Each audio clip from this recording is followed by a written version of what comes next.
Knowledge fusion. Last video में हमने समझा था कि 13 पैटर्न हम कैसे सॉल्व कर सकते हैं, समझा था कि उसकी कोडिंग क्या होगी, ड्राई रन क्या होगा और कैसे हम उसे जावा की हेल्प से परफॉर्म करेंगे। जिन लोगों ने वो वीडियो अभी तक नहीं देखी है, मैं उसका लिंक डिस्क्रिप्शन बॉक्स में अवेलेबल कर दिया है, आप उसे वहां से देख सकते हैं। आज हम 14 पैटर्न पढ़ने वाले हैं, समझने वाले हैं कि इस पैटर्न की कोडिंग हम जावा में कैसे करेंगे, क्या इसका आउटपुट होगा और कैसे हम इस पैटर्न को जावा की हेल्प से परफॉर्म कर पाएंगे। तो आइए इसे देखते हैं। मैंने हमेशा आपको बताया है जावा की स्टार्टिंग हमेशा क्लास से की जाती है।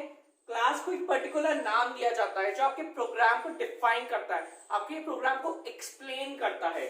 मैं पैटर्न का क्वेश्चन कर रहा हूं, मैं 14th क्वेश्चन कर रहा हूं, तो मैंने अपनी क्लास को नाम दिया है पैटर्न 14। ये नाम पूरा आपके ऊपर होता है, आप इसे कुछ भी दे सकते हैं। उसके बाद मैंने लगा दिया कर्ली ब्रेस। कर्ली ब्रेस लगाने के बाद मैंने अपना मेन फंक्शन लिखा है। मेन फंक्शन क्या करता है, आपके पूरे प्रोग्राम की प्रोसेसिंग में आपकी हेल्प करता है। मेन फंक्शन लगाने के बाद आप लगाएंगे कर्ली ब्रेस। कर्ली ब्रेस लगाने के बाद आपका step 1 that is the syntax part complete हो चुका है।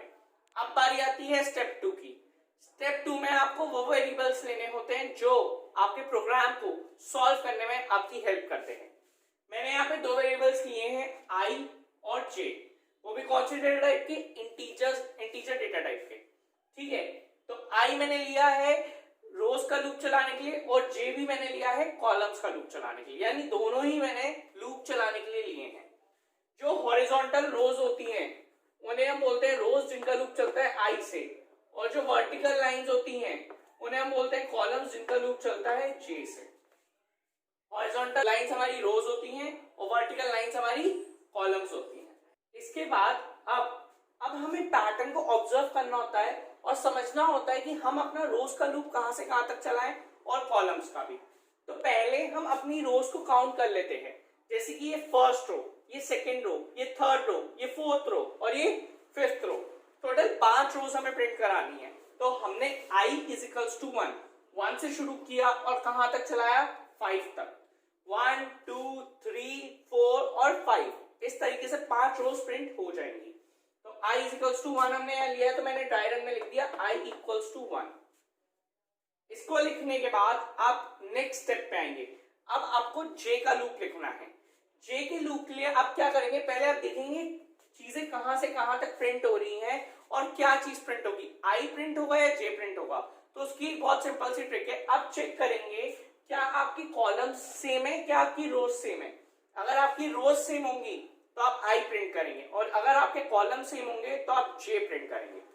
तो मैं हालांकि यहाँ देख सकता हूँ कि फर्स्ट रो में 1 1 1 है, सेकेंड रो में 2 2 2 है, थर्ड रो में 3 3 3 है, फोर्थ रो में 4 4 है और लास्ट में 5 है। यानी जिस रो में जो एलिमेंट है वो ही है, कोई और नया एलिमेंट उसमें इंक्लूड नहीं हुआ है, यानी मेरी रोज जो है वो सेम है। तो हालांकि जब रोज सेम है तो हम i प्रिंट करेंगे। तो आप यहाँ देख सकते हैं मैंने i ही प्रिंट किया हुआ है। अब इसे समझते हैं कि j कहां से कहां तक प्रिंट होगा। पहली रो में 5 एलिमेंट्स प्रिंट हो रहे हैं, हमें देख सकते हैं कि हमारी फर्स्ट रो में 5 एलिमेंट्स प्रिंट हो रहे हैं, वो 1 2 3 4 5, टोटल 5 एलिमेंट्स प्रिंट हो रहे हैं। तो मैं ये मान सकता हूं कि जो यहाँ पे है, जैसे कि मान सकते हैं इसको, ये फर्स्ट एलिमेंट है 1 से 5 तक, first element, second element, third element, fourth element, fifth element. Next row में एक एलिमेंट कम है, यानी कि मैं मान सकता हूं 2 से शुरू हो रहा है, 2 3 4 5, तो मैं मान सकता हूं 2 से 5 तक। थर्ड रो जो है वो 3 से शुरू हो रहा है, तो मैं मान सकता हूं 3 4 5, तो मान लीजिए 3 से 5 तक। फोर्थ रो में 2 एलिमेंट्स हैं, यानी 4 से 5 तक, और लास्ट रो में एक एलिमेंट है, यानी 5 से 5 तक। इस चीज का मतलब समझिए, 1 से 5 तक का मतलब ये है कि जो भी लूप है वो 5 बार चले और 5 एलिमेंट्स प्रिंट करे। 2 से 5 तक का मतलब है कि जो भी लूप है वो 4 बार चले और 4 एलिमेंट्स प्रिंट करे। तीसरी रो का मतलब ये है कि वो 3 से 5 तक चले और 3 बार चले और 3 एलिमेंट्स प्रिंट करे, 3 4 5। तो इस तरीके से सो ऑन फोर्थ और फिफ्थ रो। तो मैंने j का लूप इस तरीके से सेट करना है कि वो 1 से 5, 2 से 5, 3 से 5, 4 से 5 और 5 से 5 तक चले। क्या आप देख सकते हैं जो रो है उसी से स्टार्ट हो रहा है, 5 पे खत्म हो रहा है। फर्स्ट रो है तो 1 से स्टार्ट हो रहा है, सेकेंड रो है तो 2 से, थर्ड रो है तो 3 से, फोर्थ रो है तो 4 से, और फिफ्थ रो है तो 5 से। तो यानी कि मैं जे को आई से शुरू कर सकता हूं, जिस नंबर की रो होगी उससे शुरू हो और खत्म कहां पे होना है, लास्ट में 5 पे ही खत्म होना है, तो 5 पे खत्म हो जाए। अब ये तो एक था, रफली मैंने आपको समझाया। अब हम प्रैक्टिकली से परफॉर्म करके देखते हैं क्या ये सही रन कर रहा है या नहीं। तो मैं इसको रब कर देता हूं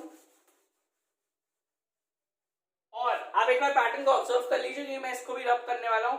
हम देखते हैं क्या आउटपुट सही आएगा या नहीं।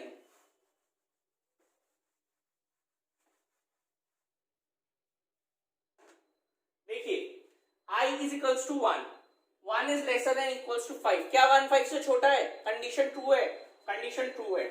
हम अंदर आ गए, j इक्वल्स टू I, तो j की वैल्यू क्या हो जाएगी, I की वैल्यू 1 है तो j की वैल्यू भी हो गई 1। अब हम चेक करेंगे क्या 1 is lesser than equals to 5, क्या 1 5 से छोटा है, कंडीशन बिल्कुल ट्रू है। नेक्स्ट स्टेप में आ गए आप SOPI। SOP सबसे पहली बात, ये SOP एक शॉर्ट फॉर्म है जो आप यूज नहीं कर सकते। आपको क्या लिखना है, system dot out dot print. System dot out dot print का मतलब ये है इसके अंदर जो भी चीज होगी हम उसे प्रिंट कर देंगे। तो यहाँ पे system dot out dot print के अंदर क्या है, आपका आई है, तो बेसिकली हम आई को प्रिंट कर देंगे। तो आई की वैल्यू क्या है 1, तो ये यहाँ पे 1 प्रिंट हो जाएगा। जैसे ही 1 प्रिंट होगा आप यहां से ऊपर जाएंगे, J plus plus. J plus plus क्या है, ये लूप का अपडेशन पार्ट है।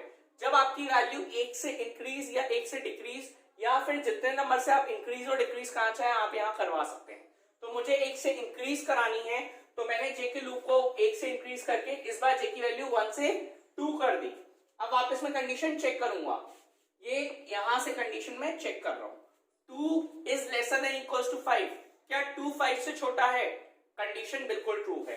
कंडीशन ट्रू है, अंदर आ जाएंगे SOPI, system dot print. Again हमें आई प्रिंट करना है, इस बार आई की वैल्यू क्या है, आई की वैल्यू अभी भी 1 ही है।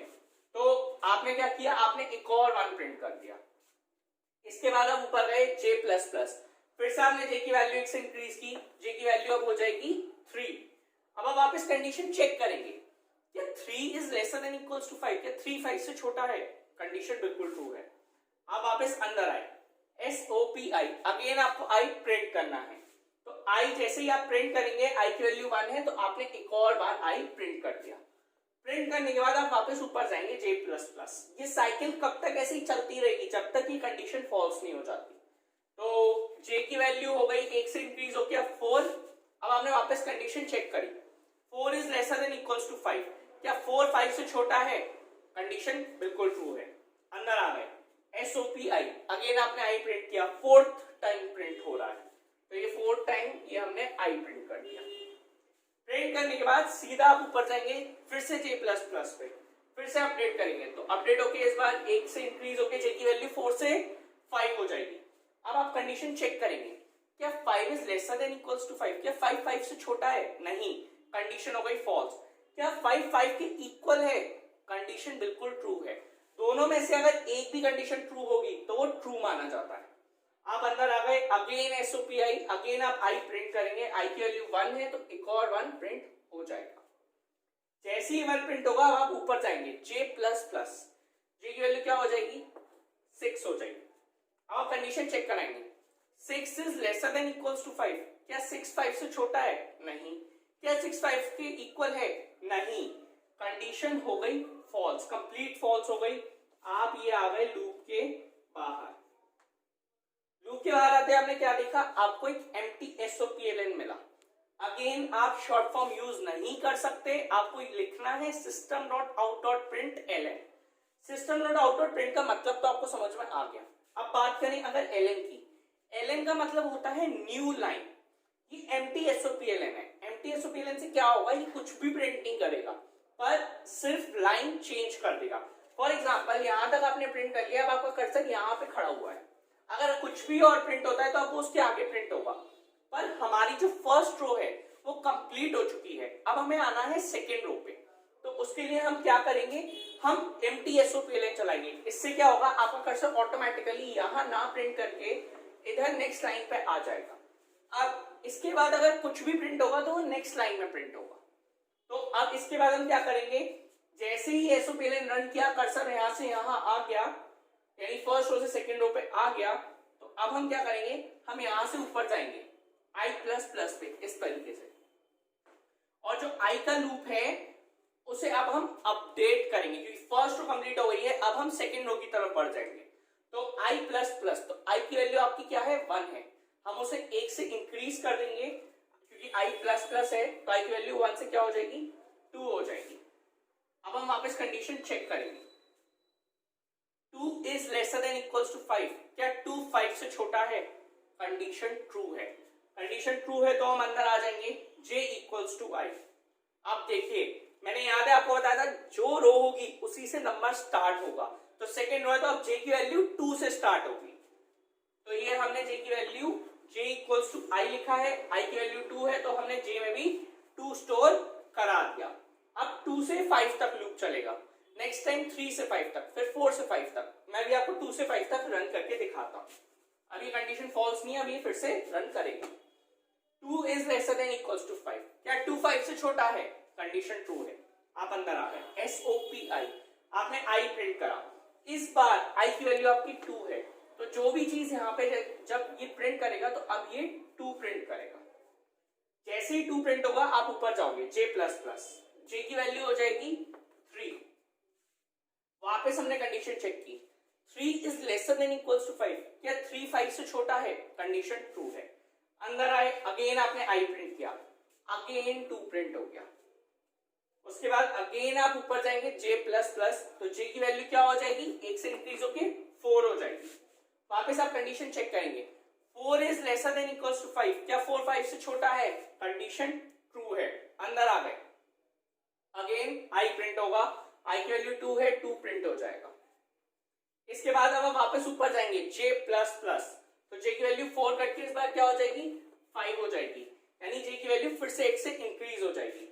अब हम वापस कंडीशन चेक करेंगे, 5 is lesser than equals to 5, क्या 5 5 से छोटा है, नहीं, क्या 5 5 के इक्वल है, हाँ, कंडीशन अभी ट्रू है क्योंकि दोनों में से एक चीज ट्रू है।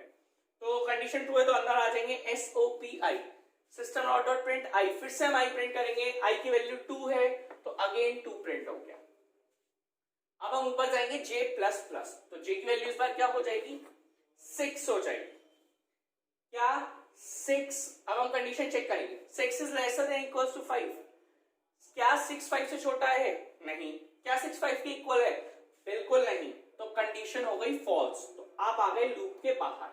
आप जैसे ही लूप के बाहर आएंगे आपको फिर से मिल गया एम्प्टी SOPLN। एम्प्टी SOPLN का फंक्शन क्या होता है, आपकी लाइन को चेंज करने में, किसी भी लाइन को चेंज करने में हेल्प करना SOPLN का फंक्शन होता है। तो अब आपको नेक्स्ट लाइन पे आना था, नेक्स्ट रो पे आना था, तो SOPLN की हेल्प से आपका कर्सर यहां से हटके नेक्स्ट लाइन इधर आ जाएगा। अब जैसे हम यहां से ऊपर जाएंगे आई प्लस प्लस, अब हम सीधा आ गए थर्ड रो पे। तो अब जब थर्ड रो में कुछ भी प्रिंट होगा तो वो यहाँ पे प्रिंट होगा। तो एक थर्ड रो की वर्किंग और देख लेते हैं।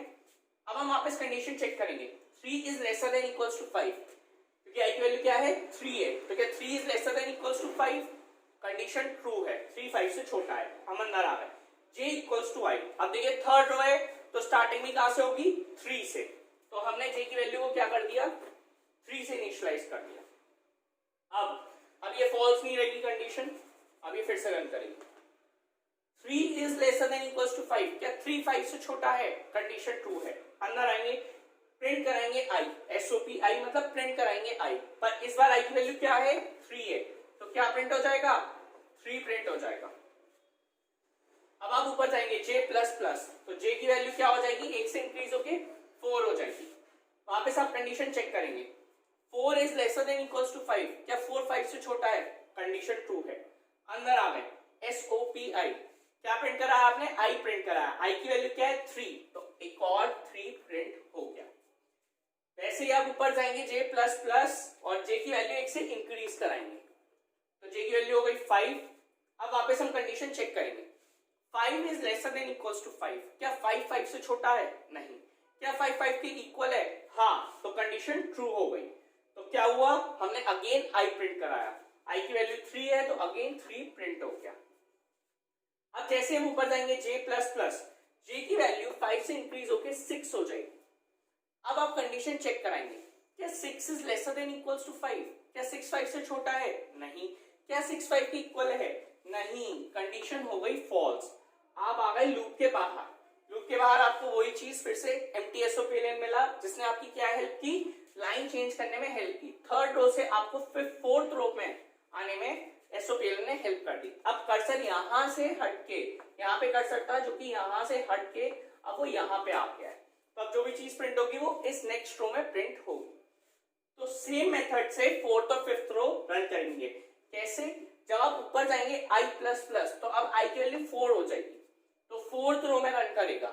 ठीक है, कंडीशन चेक हो गई, 4 is lesser than equals to 5, 4 5 से छोटा है, कंडीशन ट्रू है, तो फोर्थ रो रन करेगा। तो फोर्थ रो कैसे? j इक्वल्स टू y, यानी j की वैल्यू क्या हो जाएगी? 4 से 5 तक चलेगा। कितने टाइम्स? एक बार 4 के लिए चलेगा, एक बार 5 के लिए, 2 बार चलेगा। तो क्या प्रिंट होगा? 4 4। और सेम मेथड से जैसे मैंने शुरू की 3 रो प्रिंट किए, वैसे ही फोर्थ और फिफ्थ रो भी प्रिंट हो जाएगी। तो ये 3 रोज मैंने सॉल्व करी हैं। सेम मेथड से मैं जाता हूं, फोर्थ और फिफ्थ रो की वर्किंग आप लोग खुद करें।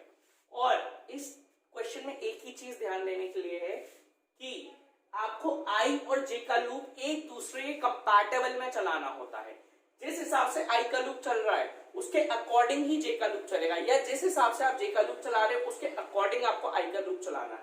आपको देखना है कि शुरुआत कहां से हो रही है और खत्म कहां पे हो रही है चीज, क्या चीज प्रिंट हो रही है, i प्रिंट होना है या j प्रिंट होना है। इन छोटे छोटे पॉइंट्स का आपको बहुत अच्छे से ध्यान रखना है, तभी ये क्वेश्चन आपको समझ में आएगा और आप अच्छे से इसे सॉल्व कर पाओगे।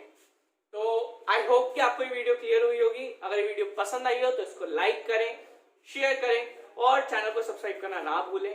और एक इंपॉर्टेंट बात, अगर आपको कोई भी डाउट है, कैसा भी डाउट है, तो आप मुझे कांटेक्ट कर सकते हैं। मेरी मेल आईडी, मेरा कॉन्टैक्ट नंबर और मेरी इंस्टाग्राम आईडी डिस्क्रिप्शन बॉक्स में अवेलेबल है। Have a good day.